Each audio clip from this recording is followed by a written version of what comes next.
A boy participated in an interview for a prosecutor position. The interviewer asked him to make the deepest impression on him in the shortest time possible.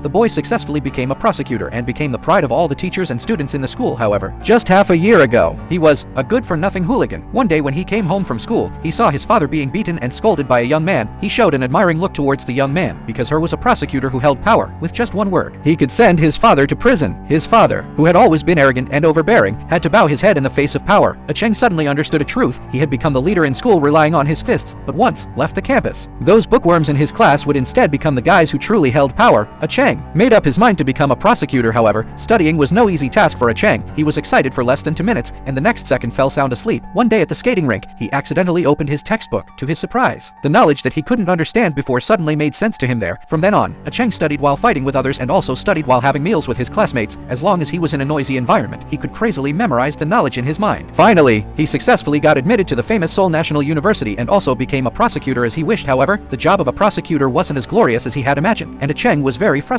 One day, he received a job that could change his fate, a campus sexual assault case. During the investigation, Cheng found that the girl's mother had an intellectual disability and simply didn't have the ability to file a lawsuit for her daughter. What's more helpless was that the physical education teacher who had violated the girl was the son of a congressman. Looking at the other party's arrogant attitude, Cheng's sense of justice was instantly aroused. But just when he had collected all the evidence and was ready to prosecute the other party, a senior schoolmate whom he hadn't seen for years suddenly came to him and took Cheng to a place that all prosecutors dreamed of, the strategic department. Then the senior schoolmate said that he could recommend Cheng to the minister, but the condition was that he give up the investigation of the sexual assault case. After a fierce internal struggle, the originally upright Cheng couldn't resist this huge temptation. What he didn't expect was that this decision of his would make him fall into a huge abyss.